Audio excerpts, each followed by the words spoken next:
What is up, you guys, and welcome back to another video. Now, I made a similar video to this one talking about how much my clothing brand Ronning made in 2021, I think, and we're now in the beginning of 2024, so I thought it'd be a nice video to make, breaking down our sales and revenue for 2023. Now, last time I kind of broke it down month by month, which I don't really want to do this time around. I'll break it down into quarters of each year, so Q1, Q2, Q3, and then the big Q4. And then after talking about the sales, I'll talk about everything we learned in 2023, because there's quite a lot of it. So, without further ado, let's get into the money. All this stuff is revenue, it's not profit. I'm not taking $1 million home each year. It's very, very far from that, but I still want to share it and talk about some numbers, especially because there are so many new clothing brands coming out. It's a very exciting space at the moment. So I want to show a little bit behind the scenes and kind of take you guys on a little bit of the journey that we've been on. Q1, January, February, March, we did a total of £152,000. We didn't really have any new drops. 2023 came off to a pretty slow start. So all of our sales pretty much came from our everyday uniform, which is our core collection of items, which are sort of in stock all year round. January, February, March were all pretty similar, but everyday uniform was the sort of main driver of all the revenue. Then coming into Q2, we've got April, May, June, where we sold for £181,000. Again, our core collection was the main driver of revenue, which kind of shows that it's, for us at least, important to have our permanent products, which are sort of the foundation and the cornerstone of our brand, that's always in stock, and then having some small drops to kind of keep it a little bit more fresh and introduce newness into the brand. So in Q2, we had a lace shirt restock, which is one of my favorite shirts for the summer. Summer drop with 2 new shirts, some new pants, and some jewelry. And then June was a quiet month with no new drops or no new releases. So Q1 and Q2, pretty similar, and we're gonna see the same thing with Q3, July, August, and September.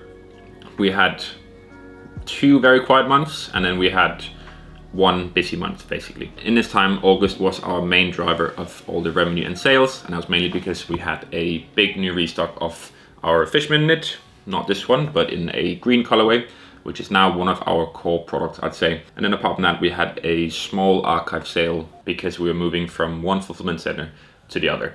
So instead of moving all the products, we kind of wanted to have a small sale of some older styles, just to transport less stuff to the new warehouse, and also to free up some capital going into sort of Black Friday, Cyber Monday, and Q4 basically. And then coming into Q4, which was our best quarter of the year basically. For a lot of brands, this is often the case because we've got new season, Black Friday, Christmas sales, all that jazz, which kind of help push products, and more people are sort of looking to buy stuff or spend money.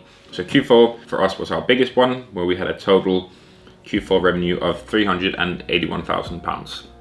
So best Q4 that we've ever had. Now I'm gonna break down the months individually, just because we had some new stuff going on and a few key points which definitely helped increase our revenue. So in October, we did around 60 grand. I started posting more YouTube videos and explaining or showing more about the behind the scenes of the brand, which definitely saw us have more traction come to the website.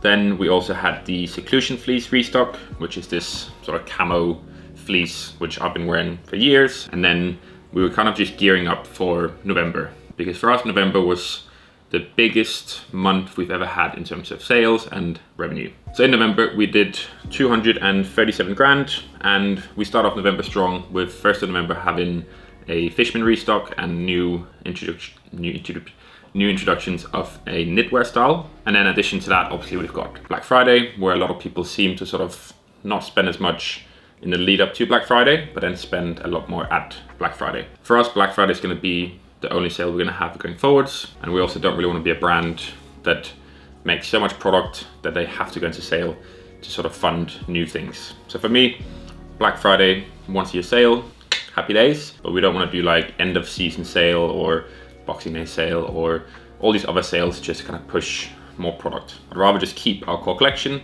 and then do one bigger sale throughout the year. December, we did 83 grand. I'd say December used to be a busier month for us, but this year it was a little bit more quiet, especially after doing the sale. Steady sales throughout, but there weren't really any spikes. We had a small drop, as well as having a pop-up store in London to kind of help build the brand up a little bit after having a Black Friday sale. That is basically it. that was the year. So in total, we did £867,596, which in dollars would be $1,096,034. We made $1 million, which is, yeah, surreal. I mean, I started the brand 7 years ago. So to go from that to where we are now has been incredible. Now I want to talk about sort of what we learned in 2023, because I think we learned so much about the brand. I learned a lot of stuff about myself, and definitely have changed how we're going to go into 2024 in terms of the content and the products and just the whole brand, basically. Number one, proper planning and forecasting. I had a bad routine or like bad habit of just thinking about one drop at a time, doing a drop and then doing the next one. After seeing 2023 and not having that much stuff in January, February, March or April, we've now changed that whole mentality, and now we've got a drop plan for January, February, March, April, May, June. So now we try to plan stuff around 6 months ahead, because that's roughly how long it takes for us to go from sample phase to production to drop. So prepare to plan, or plan to fail.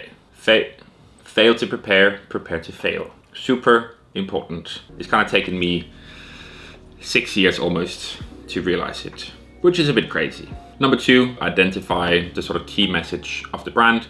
Now, running was built on YouTube back in 2017, and it was always sort of about what I wanted to wear at that moment in time. It's changed a lot throughout the years. However, in 2021 is when we introduced the Everyday Uniform collection, which is basically our big collection of basics that are wearable every single day. Now, I'm someone who'll happily wear the same outfit 7 days a week. I don't change too much. I just want to have my usual stuff I wear. I feel like in 2022 and 2023, we looked a little bit too much at other trends and didn't focus as much on our key message of the Everyday Uniform. So now every single decision we make in terms of content, the stuff we make, has that sort of Everyday Uniform in mind. Mix it with other brands and you can just wear it easily day to day.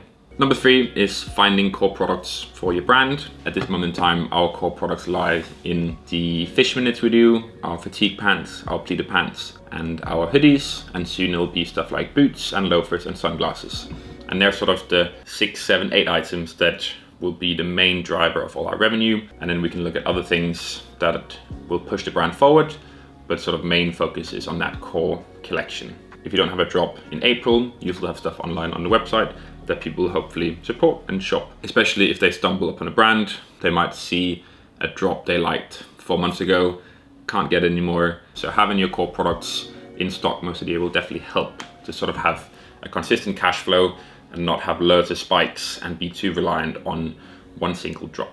Number four, don't look too much outside for inspiration. It's definitely something that I did throughout 2022 and 2023. I looked at what content did other people do, what kind of trends, how did they shoot it, how should we shoot it. It became a little bit of like piggybacking off other brands, straying away from that key message of our own brand, and it didn't feel super true to how we wanted to do stuff. Now we've archived the whole Instagram. I've started shooting all the content myself. I just want to be out on the street and see people's sort of everyday uniform. In the past, we definitely looked at stuff of like, how should we shoot a reel? How should we shoot this? How should we shoot that? Instead of thinking, how do I want to portray my brand to people who somehow stumble upon it? I needed to just stop looking at Instagram or TikTok and start looking at what do we want to do.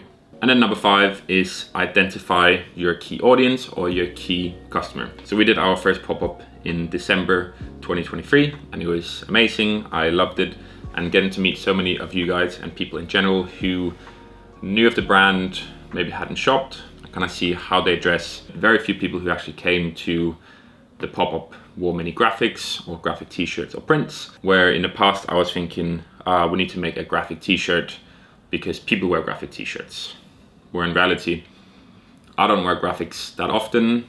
I don't always think they're very everyday uniform. So maybe we should spend more time on developing a more everyday trouser or everyday top rather than a graphic t-shirt. And yeah, those are the 5 things that I learned a lot about in 2023 that I can now apply to my brand. We have started rolling out all the new content on the Ronning Instagram. So if you want to check it out, it's down in the link Hopefully you guys learned something from this video, whether you've got a brand or you're interested in brands. For me, it's not about, oh, we made a mill, baby. It's more about sort of being more transparent about some of the costs, some of the planning, and how if you have a brand or a business, can take some inspiration from this, maybe in terms of planning, maybe honing down on that key message for your brand or your company, and just keep killing it. Hope you guys enjoy this video. I'll see you guys hopefully next Monday. Peace.